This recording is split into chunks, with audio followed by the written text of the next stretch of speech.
도전받은 대로 행할 수 있는 믿음을 우리 모두에게 허락하여 주시옵소서. 주께서 함께 하실 줄로 믿고 우리 주 예수 그리스도 이름으로 간절히 기도 올려옵나이다. 아멘. 제가 섬기는 교회가 학교 안에 있다 보니까 분명 여러분들과 저는 학교 교정을 오가면서 많이 마주쳤을 겁니다. 근데 이렇게 채플 시간에 다시 여러분들을 보게 되니까 더 반가운 것 같습니다. 금방 우리 교목실장님께서 소개해 주셨던 것처럼 저는 우리 학교 학부는 94학번이고 46회로 졸업을 했고요. 신학대학원은 16회로 졸업을 했습니다. 제가 학부 때 저도 여러분들처럼 이렇게 채플에 매일같이 나와야 하는 학생이었습니다. 그 당시에 저희가 채플을 드릴 때는 어디에서 드렸냐면 갈멜관 3층에서 채플을 드렸어요. 지금은 갈멜관 3층에 여러 가지 강의실로 좀 나뉘어져 있었는데 그때는 이렇게 통으로 되어 있어서 거기서 채플을 드렸습니다. 근데 거기에 우리 학생들이 사랑하는 자리가 하나 있었어요. 몇 군데 포인트가 있긴 한데 정말 학생들이 사랑하는 자리였습니다. 바로 기둥이 있는 뒷자리였습니다. 그래서 저희들은 나름대로 여러분 시편 127편 2절 하반절에 있는 말씀이 뭔지 혹시 아세요? 여호와께서 사랑하는 자들에게 뭘 주세요? 잠을 주시잖아요. 그걸 나름대로 적용을 하면 나는 그 자리에 필히 앉으리라 도전했던 많은 학우들이 있었습니다. 이렇게 말하는 물론 저 역시도 가끔 그 자리를 탐하기는 했습니다만 그 자리가 별로 저에게 큰 도움은 되지 않았습니다. 왜냐하면 기둥이 저를 도저히 가리지를 못하더라고요. 근데 지금 채플실은 좀 다른 것 같아요. 그런 기둥이 없잖아요. 은혜롭게도 내 앞자리에 좀 저처럼 머리 크고 등치 큰 사람이 앉았다 할지라도 별로 은혜가 되지 않습니다. 왜냐하면 계단식이라 여러분이 뭘 하는지 다 보인다는 겁니다. 그래도 여러분들은 지금 행복한 채플 시간을 지금 보내고 있는 겁니다. 매일같이 이 채플을 통해서 훌륭한 목사님들, 훌륭한 교수님들을 통해서 주옥 같은 은혜의 말씀들을 듣고 또 12시 30분이면 칼같이 끝나서 식당으로 가는 은혜가 있지 않습니까? 제가 학부 때 채플 드릴 때는 그런 은혜가 없었습니다. 그래서 제가 많이 먹어서 이렇게 찐 게 아니라 그때 못 먹어서 이렇게 부은 겁니다. 사랑하는 후배들에게도 이러한 일이 없기를 바랍니다. 그래서 오늘 채플이 12시 30분 안에 끝나도록 깨어 기도하시기 바랍니다. 제가 신대원 때 중앙성서교회에서부터 사역을 시작을 했습니다. 그러다가 2004년도 5월에 목사 안수를 받고 경남 함양이라는 저 두메산골 지리산 밑자락이에요. 끝자락인데 그쪽으로 담임 목사 부임을 하게 됩니다. 제 앞에는 세 분의 훌륭하신 목사님들께서 이미 목회를 하고 가신 한 20여 년이 지난 그런 교회였습니다. 그래서 제가 부임하고 나서 동네 어른들께 인사를 하기 위해서 마을회관을 찾아 내려갔습니다. 근데 마을회관을 갔더니 청년 회장이라는 분이 나오시는데 머리가 희끗희끗하신 60대 이상 되시는 어르신이 나오시는 거였어요. 그러니까 그 당시에 그분 나이를 얼추 생각해 보면 저희 아버지 또래의 분이었던 것 같습니다. 그럼에도 불구하고 그분은 청년 회장이라고 나오셔서 젊은 목회자를 정말 반갑게 맞아주시면서 기존에 제 앞에서 목회하셨던 목사님들이 그 지역의 일원으로서 또 그 지역의 지도자로서 어떻게 생활하셨고 그 마을 공동체와 어떻게 지내셨는지 저에게 말씀을 해주셨습니다. 그동안 쌓았던 그 선배 목사님들의 그 목회의 자리가 그 이야기를 듣는 순간 새삼 저에게 굉장히 무겁게 다가왔습니다. 오늘 본문에 나오는 여호수아도 저와 같은 무거움, 아니 어찌 보면 저보다 더 무거운 순간이 그에게 다가왔습니다. 이스라엘을 이끌어왔던 그 모세의 죽음 후에 민족을 이끌고 이제 가나안으로 들어가야 되는 그 지도자의 자리에 여호수아가 부름을 받은 그 시점입니다. 모세가 죽은 후에 하나님께서는 여호수아를 택하여서 이스라엘 백성을 가나안으로 이끌고 들어갈 수 있도록 하셨습니다. 여호수아는 모세의 시조, 오늘날로 말하자면 모세의 그 보좌관격이었습니다. 출애굽기 17장에서 여호수아는 출애굽 직후에 아말렉과 맞붙는 르비딤 전투에서부터 등장하기 시작합니다. 그 후에 그는 시내산에서 율법을 받을 때 모세와 동행했고, 가나안 정탐을 갈 때 갈렙과 함께 동참하여서 신앙의 보고를 했던 그런 인물이기도 합니다. 그래서 이 여호수아는 모세의 곁에서 충실하게 차기 지도자의 자질을 배워가며 쌓아갔습니다. 오늘 이러한 여호수아를 하나님께서 후계자로 부르십니다. 1절로 2절에서 여호와께서 여호수아를 부르셔서 이스라엘 백성을 약속의 땅 가나안 땅으로 인도하도록 명령하셨습니다.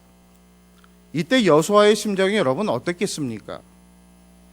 이제 너는 이 모든 백성을 더불어 일어나 이 요단강을 건너서 내가 그들 곧 이스라엘 자손에게 주는 땅으로 가라 라고 명령하는 그 순간에 그 부르심 앞에 여호수아가 흔쾌히 하나님 정말 저 가겠습니다, 제가 이끌고 가겠습니다 라고 대답할 수 있었을까요? 여러분, 쉽게 대답할 수 있는 그런 상황이 아니었습니다. 실제로 여호수아는 모세와 함께 생활을 할 때에 전투가 일어나면 가장 앞장서서 선봉에 서서 그 전투를 치러와야 되는 그런 사람이었습니다. 그러다 보니 전쟁이 얼마나 위험하고 힘들고 어려운지를 잘 아는 사람이었어요.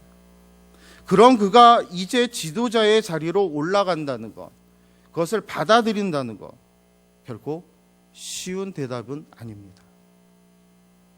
더욱이 자기를 그렇게 케어해주고 이끌어줬던 그 모세가 죽은 이 상황에서 그것은 더더욱 힘든 결정이었습니다.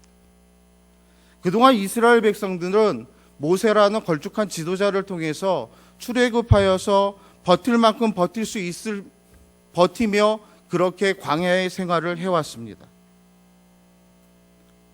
여호수아는 하나님의 부르심이 두렵게만 느껴졌을 것입니다. 그렇다면 하나님은 왜 여호수아를 지도자로 불렀을까요?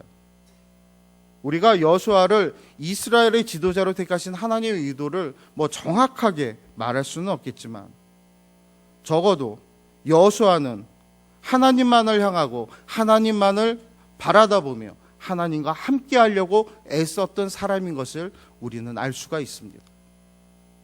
여호수아 24장 15절에서 그는 생애 말년에 이런 이야기를 합니다. 나와 내 집은 여호와만을 섬기겠노라 라고 그가 고백을 합니다.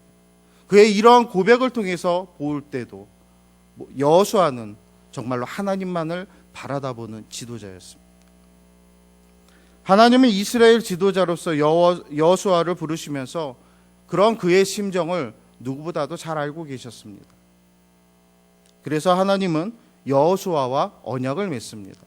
그 언약이 3절로 4절에 나옵니다. 우리 함께 다시 한번 봉독하시겠습니다. 3절로 4절 말씀입니다.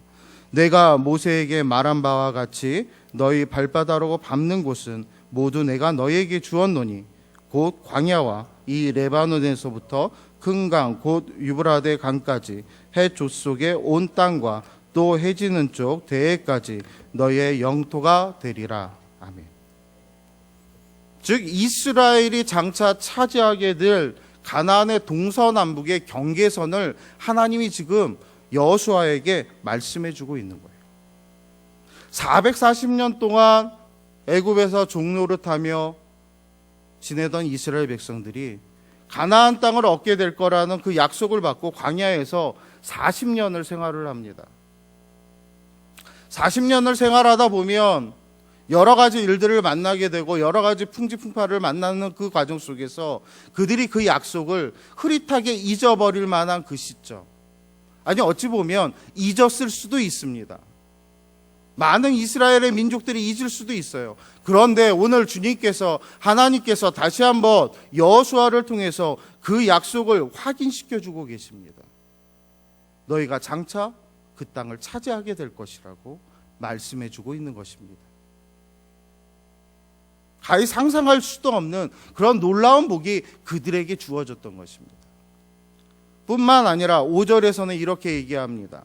내 평생에 너를 능히 대적할 자가 없으리니 내가 모세와 함께 있었던 것 같이 너와 함께 있을 것임이라. 내가 너를 떠나지 아니하며 버리지 아니하리니. 승리를 약속해 주셨습니다. 사실 이스라엘 백성들이 정착할 땅에는 이스라엘보다 힘이 센 나라들이 참 많이 있었습니다. 여리고는 가나안 초기에, 정착 초기에 이스라엘 백성들이 꼭 넘어가야 하는 그런 장애물이었습니다. 이 여리고를 정복하지 못하고는 가나안 땅에 제대로 들어갈 수가 없었습니다. 여리고뿐만 아니라 팔레스틴 서쪽에는 블레셋이라는 나라가 그들을 위협하고 있었습니다. 또 블레셋을 이기지 못하고는 자신들의 신앙을 온전히 지켜갈 수 없는 그런 상황이었습니다. 이런 상황 속에서 하나님께서 5절에서 그에게 약속해 주십니다. 여호수아 너의 앞에서 너를 대적할 자가 한 명도 없을 것이라고 말씀해 주고 있습니다. 그 위협을 가하는 큰 세력들로부터 너희를 보호해 줄 것이고 그래서 이스라엘이 승리하게 될 거라고 약속하십니다. 약속의 땅인 가나안 땅을 차지할 거라고 말씀하고 있습니다. 이와 같이 여호수아에게 하셨던 귀한 이 약속의 말씀, 내 평생에 너를 능히 대적할 자가 없으니라는 이 말씀이 여호수아의 평생에 역사하고 이루어졌던 것처럼 오늘 이 자리에 함께한 우리 성서인들 모두에게 그 귀한 말씀이 이루어지기를 주의 이름으로 축원합니다. 하나님의 이런 약속은 분명 여호수아 앞에 여전히 역경의 순간들이 있다라는 이야기입니다. 그 순간에 하나님께서는 여호수아에게 요구하는 사항이 있었습니다. 본문 6절과 7절과 9절에 세 번에 걸쳐서 강하고 담대하라 말씀하고 계십니다. 역경을 이기기 위해서는 강하고 담대해야 한다는 것입니다. 역경이 아무리 너를 무너뜨리려 할지라도 여호와 하나님을 의지하고 믿고 너의 마음을 강하고 담대하게 하여 그 역경을 싸워 이겨내라고 말씀하고 계십니다. 사랑하는 하구 여러분, 여러분들에게 어떠한 역경이 있는지 잘은 모릅니다. 하지만 여러분들에게 그러한 역경이 왔을 때 오늘 이 말씀이 여러분에게 도전이 되고 힘이 되어지기를 바랍니다. 강하고 담대하시기 바랍니다. 여호와 하나님을 의지하시기 바랍니다. 그리고 그 역경을 딛고 일어서는 귀한 성서인들이 되시기를 바랍니다. 또한 하나님의 말씀을 지킬 것을 요구하십니다. 7절 하반절에 나의 종 모세가 내게 명령한 구 율법을 다 지켜 행하고 우로나 좌우로나 치우치지 말라. 그리하면 어디로 가든지 형통하리라. 예수님이 말씀하셨습니다. 반석 위에 세운 집은 무너지지 않습니다. 그러므로 사랑하는 하구 여러분, 여러분의 인생을 말씀의 반석 위에 세우시기 바랍니다. 여러분의 인생을 그 말씀의 반석 위에 설계함으로 그 말씀을 중심으로 살아감으로 진정한 성서인의 바른 성공의 삶을 보일 수 있는 저와 여러분이 되기를 원합니다. 여호수아에게 하나님께서 그와 맺은 약속을 의지할 것을 요구하시면서 우리에게도 그것을 요구하십니다. 9절 말씀 함께 봉독합니다. 9절입니다. 내가 내게 명령한 것이 아니냐. 강하고 담대하라. 두려워하지 말며 놀라지 말라. 내가 어디로 가든지 내 하나님 여호와가 너와 함께 하느니라 하시니라. 아멘. 여기 이 말씀에 내가라는 말 가운데 우리의 이름을 넣어서 다시 한번 읽어봅시다. 봉독하겠습니다. 내가 서울과 명령한 것이 아니냐. 강하고 담대하라. 두려워하지 말며 놀라지 말라. 서욱이 어디로 가든지 서욱 하나님 여호와가 서욱과 함께 하느니라 하시니라. 아멘. 하나님이 여러분과 함께 하십니다. 하나님이 여러분을 이 한국성서대학교로 부르신 것은 여러분을 강하고 담대하게 키워 말씀의 반석 위에 반듯하게 세워 복음의 일꾼으로, 복음의 전도자로, 진실한 지도자로, 참된 목회자로 만들기 위하여 여러분을 부르셨습니다. 오늘 하나님의 그 부르심은 그냥 부르심이 아니라 맥없이 불러서 그냥 네가 알아서 어떻게 해봐라가 아니라 함께 하시겠다라고 약속하고 계십니다. 오늘 이 약속의 말씀을 통해서 우리 사랑하는 학우들이 진정 이 땅에서 참된 복음의 전도자가, 진정한 지도자가, 참된 목회자가 되는 귀한 은혜가 있기를 주의 이름으로 축원합니다. 기도하시겠습니다. 사랑의 아버지 하나님, 감사합니다. 하나님께서